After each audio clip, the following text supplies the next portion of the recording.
Assalamualaikum warahmatullahi wabarakatuh. Apa kabar semuanya? Mudah-mudahan selalu sehat dan senantiasa dilindungi oleh Allah Subhanahu wa taala. Amin ya rabbal alamin. Hari ini kita akan belajar materi mengenai puisi rakyat. Materi ini adalah materi yang dipelajari di kelas 7 mata pelajaran Bahasa Indonesia. Tapi sebelum kita belajar, Miss ingin mengucapkan terima kasih kepada anak-anak yang masih diam di rumah, stay di rumah, mengikuti anjuran pemerintah dalam rangka memutus penyebaran virus COVID-19. Dan juga berterima kasih kepada segenap ayah dan bunda yang bersabar selalu mendampingi dan menemani putra-putrinya untuk belajar di rumah. Semoga wabah virus COVID-19 ini segera berlalu dan kita bertambah taat kepada Allah Subhanahu wa taala. Amin ya rabbal alamin. Baiklah, kita mulai saja ya belajar untuk hari ini. Puisi rakyat. Nah, puisi rakyat dalam pembelajaran kali ini tujuannya adalah pertama mengidentifikasi jenis-jenis puisi rakyat beserta cirinya, kemudian menelaah struktur teks dan kebahasaan puisi rakyat. Jadi hari ini kita belajar mengenai dua materi yang ada di depan. Apa sih puisi rakyat? Nah, kalian bisa melihat ya di buku paket yang ada di rumah masing-masing. Yang ada di slide ini hanya ringkasan materi. Jadi untuk lebih lengkapnya, kamu bisa membaca di buku paket masing-masing.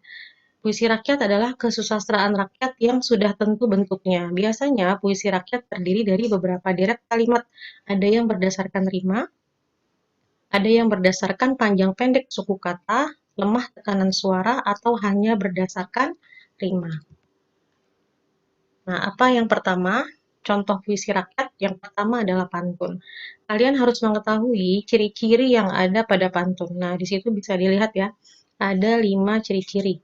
Yang pertama, memiliki rima AAAA atau ABAB dalam satu bait terdiri dari 4 baris. Baris pertama dan kedua merupakan sampiran, baris ketiga dan keempat adalah isi.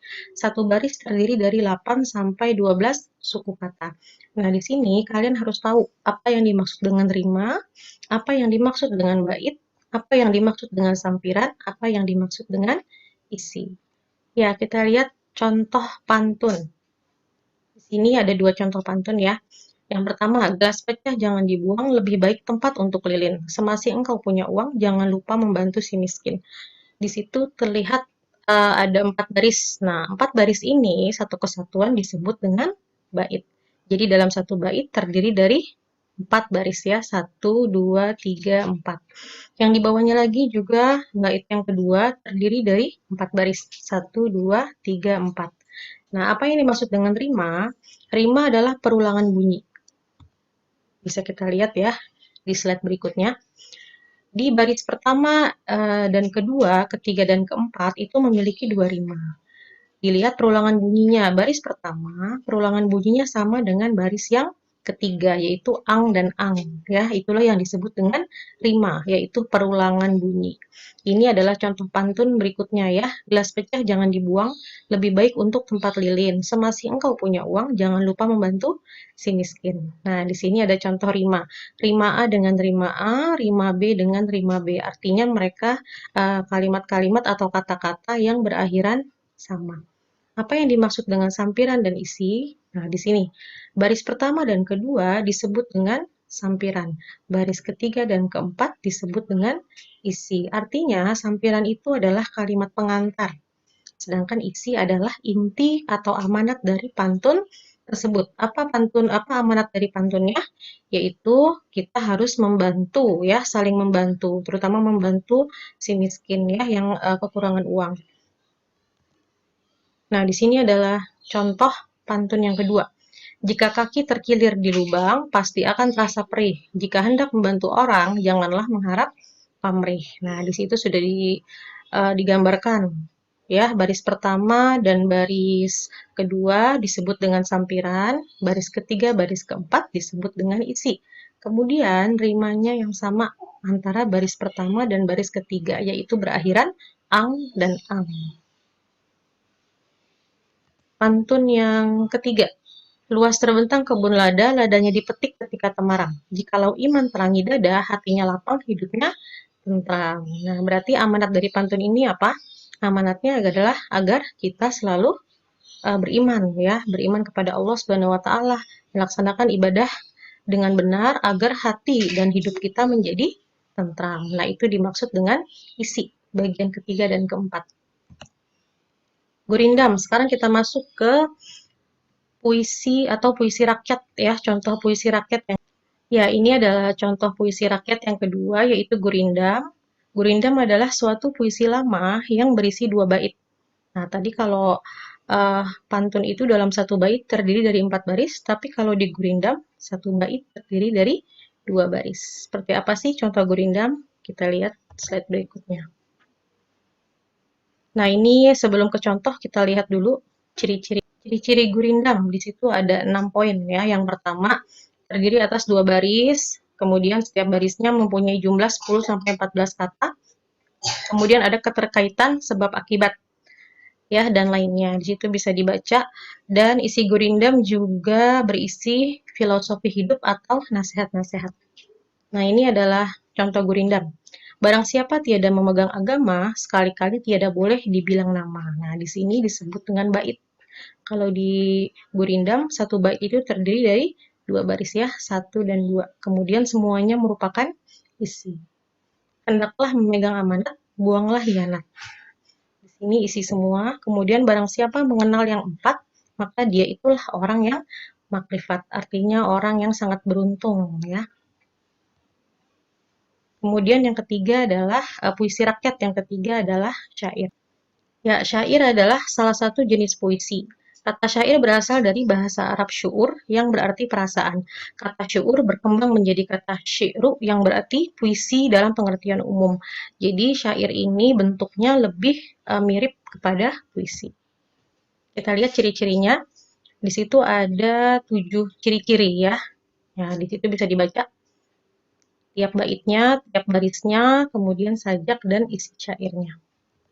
Nah, kita lihat contoh syair. Nah, di situ terlihat perbedaan ya antara pantun, gurindam, dan syair.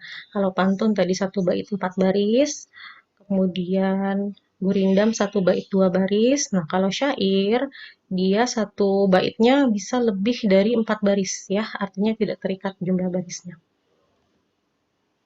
Nah, ini struktur teks dan kebahasaan pantun, gurindam, dan syair. Kita lihat bersama-sama.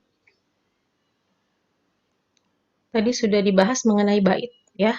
Jadi dalam pantun, struktur teksnya ada yang disebut dengan bait, sampiran, dan isi. Bait adalah kumpulan dari 4 baris pantun, kemudian sampiran adalah kata pengantar yang ada di baris pertama dan baris kedua.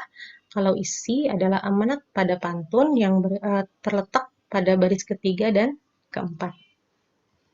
Struktur kebahasaan yang biasanya muncul di pantun adalah yang pertama adalah kalimat larangan, kedua kalimat perintah, ketiga kalimat ajakan. Kalimat larangan ditandai dengan ada kata jangan ya atau melarang sesuatu. Kalimat perintah berarti menyuruh. Contohnya ada kata patuhi. Kemudian kalimat ajakan biasanya ada kata mari atau ayo yang berisi mengajak seseorang untuk melakukan sesuatu. Nah, itu tadi pantun, struktur teksnya, bait, sampiran, dan isi, struktur kebahasaannya, larangan, perintah, dan ajakan. Kita beralih ke gurindam. Apa saja yang ada di struktur teks gurindam? Pertama ada bait, baris, dan rima. Ya, tadi bait sudah dijelaskan, baris juga, rima juga sudah. Rima adalah perulangan bunyi. Struktur kebahasaan pada gurindam yaitu konjungsi. Nah, konjungsi seperti yang kalian ketahui, yang sudah kalian pelajari sebelumnya, konjungsi adalah kata hubung. Ya, kata hubung adalah kata yang menghubungkan kata demi kata atau kalimat demi kalimat. Nah, konjungsi yang sering digunakan itu biasanya adalah kalau, jika, agar, dan karena itu. Contoh pada gurindam, negara akan aman kalau hukum ditegakkan. Manakah yang disebut konjungsi di situ?